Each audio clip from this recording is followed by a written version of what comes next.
Matthew 24, 29லேருந்து நான் படிக்கிறேன் பாருங்க. Immediately after the tribulation of those days shall the sun be darkened, the moon shall not give her light, and the stars shall fall from heaven, and the powers of heaven shall be shaken. And then shall appear the sign of the Son of Man in heaven, and then shall all the tribes of the earth mourn. பாருங்க, எல்லாரும் இந்த உலகத்தில் இருக்கிற எல்லா மக்களும் அழுகிறார்களாம். ஏன்னா ஆண்டவராகிய இயேசு கிறிஸ்து வந்துட்டாரு. ஏன்னா இவ்வளோ நாள் அவங்க கடவுளை எதிர்க்கிறவர்களாக இருந்தாங்க. ஆனால் அந்த கடவுள் வராருன்ற அந்த சைன் அவங்களுக்கு தெரிஞ்சது. அதனால் பாருங்கள், and then all the tribes of the earth shall mourn, and they shall see the Son of Man coming in the clouds of heaven with power and great glory. And he shall send his angels with a great sound of a trumpet, and they shall gather together his elect from the four winds, from one end of the other. Now learn a parable of the fig tree. When its branch is yet tender and putteth forth leaves, ye know that summer is nigh. So likewise, when ye shall see all these things, know that it is near, even at the doors. Verily I say unto you, this generation shall not pass until all these things shall be fulfilled. அத்திமரம் துளிர் விடுற போது நீங்கள் பார்க்கும்போது அந்த நேரம் சமீபமாக இருக்குதுன்னு நீங்கள் தெரிந்து கொள்ளுங்கன்னு சொல்கிறாரு. ஆனால் this generation shall not pass அப்படின்னு சொல்லியிருக்கிறாரு. Verily I say unto you, this generation shall not pass until all these things shall be fulfilled. What things? The sun shall be darkened, the moon shall not give her light, stars shall fall from heaven, and shall appear the sign of the Son of Man in heaven, and all the tribes of the earth will mourn. And he shall send his angels with the great sound of a trumpet, and they shall gather together his elect from the four winds, from one end of the heaven to the other. Now learn a parable of the fig tree. இதெல்லாமே நடந்து விட்டதுன்னு இந்த சந்ததி, ஓகேங்களா, இந்த இப்போ ப்ரெசண்ட்டாக வாழற அந்த சந்ததி அப்படின்னு சொல்லிட்டு பை மிஸ்டேக் நிறைய பேர் எடுத்துக்கிறாங்க. பட் அதோடைய மீனிங் தான் இன்றைக்கி நம்ம அன்கவர் பண்ண போகிறோம். இப்போ தமிழில் நான் வாசிக்கிறேன் பாருங்கள். மத்தேயு 24ஆம் அதிகாரம் 34வது வசனம். இவைகள் எல்லாம் சம்பவிக்கும் முன்னே இந்த சந்ததி ஒழிந்து போகாதென்று மெய்யாகவே உங்களுக்கு சொல்லுகிறேன். இந்த சந்ததி ஒழியாது போகும் என்று மெய்யாகவே உங்களுக்கு சொல்லுகிறேன். ஓகே, இதை வச்சு அவங்க என்ன சொல்கிறாங்கன்னா, இந்த ஒரு விஷயத்தை வச்சு ஆண்டவராகிய இயேசு கிறிஸ்து திரும்பி வரமாட்டார். ஏன்னா அவர் முன்னே வந்துட்டாராம். 2000 வருஷத்துக்கு முன்னாலேயே அவர் வந்தார் பார்த்தீங்களா, ஹெவனுக்கு போயிட்டு திரும்பி 40 நாள் விசிட் பண்ணிட்டு போனார் பார்த்தீங்களா, மறுபடியும் அந்த விசிட்டேஷன் தான் அவங்க சொல்கிறாங்க. அதுக்கப்புறம் ஹோலி ஸ்பிரிட்டை கொடுத்தார் பார்த்தீங்களா, ஆக்ட்ஸ் 2ல் கொடுத்தாரு. அந்த சம்பவத்தை அவங்க சொல்கிறாங்க. இதுதான் அவர் வந்துட்டார், நம்மளுக்குள்ளே இருக்கிறாரு அப்படின்னு கன்க்ளூட் பண்ணிடுறாங்க. ஏன்னா இதோடைய மீனிங் நம்ம இன்றைக்கி பார்க்க போகிறோம். இங்கே பாருங்கள், Matthew 11:16 படிக்கிறேன். But whereunto shall I liken this generation? It is like unto children sitting in the markets and calling unto their fellows. Okay, இது this generation, in the generation, where shall I liken into this generation அப்படின்னு சொல்கிறாரு. And saying, we have piped into you and we have not danced, and have you not mourned and have you not lamented? Then John came neither eating nor drinking. இது யாரை பற்றி அவர் சொல்கிறார்? இந்த generation அப்படின்றது யாரை பற்றி சொல்கிறாருன்னா, அன்பிலீவிங் ஜூஸ். இந்த அன்பிலீவிங் ஜூஸை தான் பார்த்திங்கன்னா இந்த ஜெனரேஷன் அப்படின்னு அவர் சொல்கிறார். இந்த ஜெனரேஷன் அப்படின்றது இந்த அப்போஸ்டேட் ஜூஸ். எப்போ இந்த அப்போஸ்டேட் ஆனாங்க? இயேசு கிறிஸ்துவுடைய வருகைக்கு கொஞ்ச நாளைக்கு முன்னால் தான் பார்த்திங்கன்னா அவங்க ஸ்கிரிப்சரை ஃபாலோ பண்ணுறதை விட்டுட்டு அவங்களுடைய ப்ரீஸ்ட்டுங்களை ஃபாலோ பண்ண ஆரம்பித்தாங்க. அவங்க ரபாய்ஸை ஃபாலோ பண்ண ஆரம்பித்தாங்க. அவங்களுடைய ஹை ப்ரீஸ்ட்டுங்களை ஃபாலோ பண்ண ஆரம்பித்தாங்க. அவங்கெல்லாம் என்ன பண்ணாங்க? பயங்கரமாக மிஸ்கைட் பண்ணி விட்டாங்க. எல்லாரையும் மிஸ்கைட் பண்ணி மேசியாவோட ஐடென்டிட்டியை அவங்க பார்க்க முடியாத அளவுக்கு, அதை ஐடென்டிஃபை பண்ண முடியாத அளவுக்கு மறைச்சிட்டாங்க.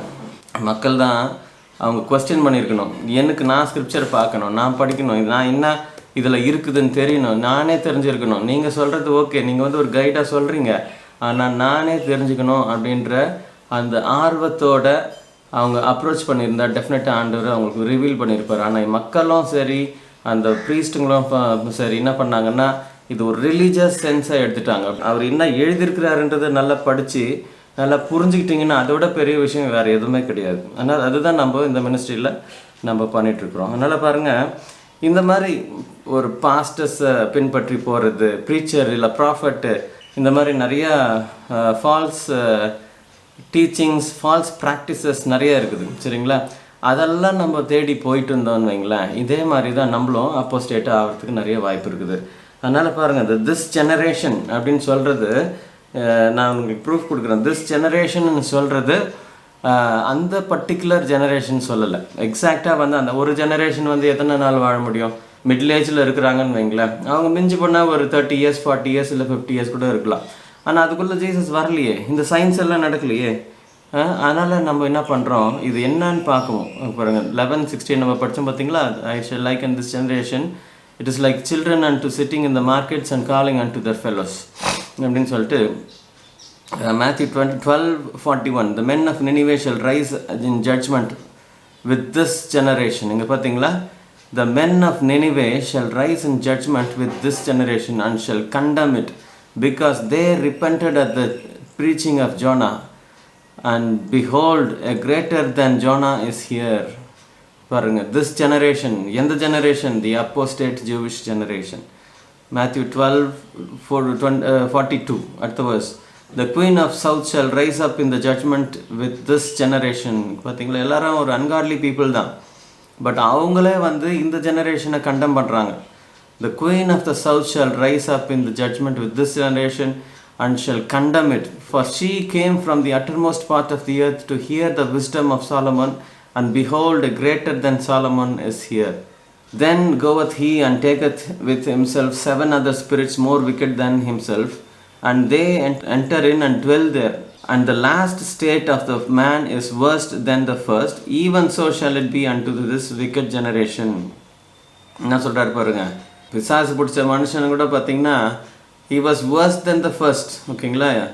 ஆனால் இந்த wicked generation பாருங்கள், even so shall it be unto this wicked generation. அவங்க இருந்ததையும் விட்டுட்டாங்க, இன்னும் எவ்வளோ பயங்கரமான பிசாசுங்க அவங்களுக்குள்ளே வரப்போகுது பாருங்க அப்படின்னு சொல்லி ஆண்டவர் சொல்கிறார். Matthew 23:36 Verily I say unto you, all these things shall come upon this generation. Mark 8:12 படிக்கிற பாருங்க. And he sighed deeply in his spirit and saith, why doeth this generation seek after a sign? Verily I say unto you, there shall no sign be given unto this generation. There shall be no sign given unto this generation அப்படின்னு அவர் சொல்கிறார். Mark 8:38 Whosoever therefore shall be ashamed of me and of my words in this adulterous and sinful generation. என்ன எழுதியிருக்கிறார் பாருங்க, this adulterous and sinful generation, of him also shall the Son of Man be ashamed. He will be ashamed of this generation அப்படின்னு சொல்கிறார். When he cometh in glory of his Father with the holy angels. அவர் திரும்பி வரும்போது he will be ashamed of this generation, this adulterous and sinful generation, this apostate Jewish generation. அவங்க வந்து ஒரு children of God இருக்க வேண்டிய ஒரு generation, ஒரு people, but அந்த people, that particular kind of people, apostate people வந்து they refused to accept it. Mark 13:30 படிக்கிறோம் பாருங்க. Verily I say unto you that this generation shall not pass until all these things be done. Luke 7:31 And the Lord said, whereunto then shall I liken the men of this generation, and to what are they like? Okay, Luke 11:29 And when the people were gathered thick together, he began to say, this is an evil generation. They seek a sign. There shall no sign be given it, but the sign of Jonah the prophet. The sign of Jonah என்றது 3 days and 3 nights he was in the whale. இல்லைங்களா? அந்த மீனுக்குள்ளே இருந்தான். அதே மாதிரி ஆண்டவராகிய இயேசு கிறிஸ்து அந்த பூமியில் 3 நாள் 3 இரவு அங்கே இருந்தார். காஸ்பிள் தான் உங்களுக்கு சைன், வேறு ஏதோ சைன் கொடுக்க முடியாது அப்படின்னு சொல்கிறாரு. ஏன்னா this is an evil generation, இவங்களுக்கெல்லாம் வந்து நான் எதுவும் செய்ய முடியாது அப்படின்னு சொல்கிறாரு. For as Jonah was a sign unto the Ninevites, so shall also the Son of Man be to this generation. 31 அதே இது. The queen of the south shall rise up against the judgment with the men of this generation and condemn them, for she came from the uttermost part of the earth and hear the wisdom of Solomon, and behold, a greater than Solomon is here. Okay, அதனால் பாருங்கள், இந்த மாதிரி இந்த ஜெனரேஷனை பற்றி நிறைய காரியங்கள் ஆண்டவர் சொல்லியிருக்கிறார். இங்கே பாருங்கள், நிறைய verses இருக்குது. Acts 2:40 And with many other words did he testify and exhort, saying, save yourself from this untoward generation. This generation அப்படின்றது வந்து அந்த அப்போஸ்டேட் ஜூவிஷ் ஜெனரேஷன். நம்ம அப்போஸ்டேட்டாக இருக்கக்கூடாது. அப்போஸ்டேட்னா என்ன? பிளைண்டாக யாரையோ சப்போர்ட் பண்ணுறது. நான் மோகன் சி லாசரஸுடைய ஃபாலோவருங்க, நான் வந்து இந்த ஒரு பெரிய கிரேட் மேனுடைய ஃபாலோவர், நான் பெனிஹின்னுடைய ஃபாலோவரு, நான் எசேக்கியா ஃப்ரான்சிஸுடைய ஃபாலோவரு அப்படின்னு எல்லாம் சொல்லிட்டு இருக்காதீங்க தயவுசெய்து. நீங்கள் உங்கள் பைபிளில் ஃபாலோ பண்ணணும். நீங்கள் வந்து கடவுளை ஃபாலோ பண்ணுறவராக இருக்கணும். அவங்க வந்து ஜஸ்ட் கைடு தான், சரிங்களா? அவங்க கைட் பண்ணுவாங்க. அவங்க எங்கே கைட் பண்ணோன்னா ஜீசஸ் கிரைஸ்ட்டுக்கு தான் அவங்க கைட் பண்ணணும். அவங்க அங்கே கைட் பண்ணல, அவங்களே வந்து அவங்க வந்து பெருசாக போர்ட்ரே பண்ணுறாங்க அப்படின்னா that is not the right thing. நீங்கள் அந்த இடத்துல இருக்கக்கூடாது.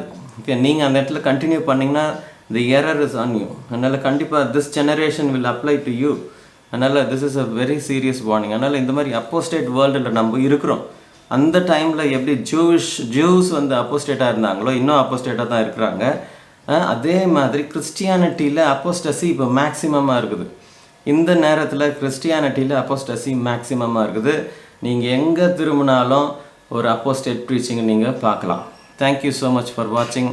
மறுபடியும் நான் ரிமைண்ட் பண்ணுறேன், Saturday 7 o'clock, every Saturday 7 o'clock Google மீட்டில் நம்ம மீட் பண்ணுறோம். நீங்கள் கண்டிப்பாக வரணும்னு நான் ஆசைப்பட்றேன். Have a nice day. Bye.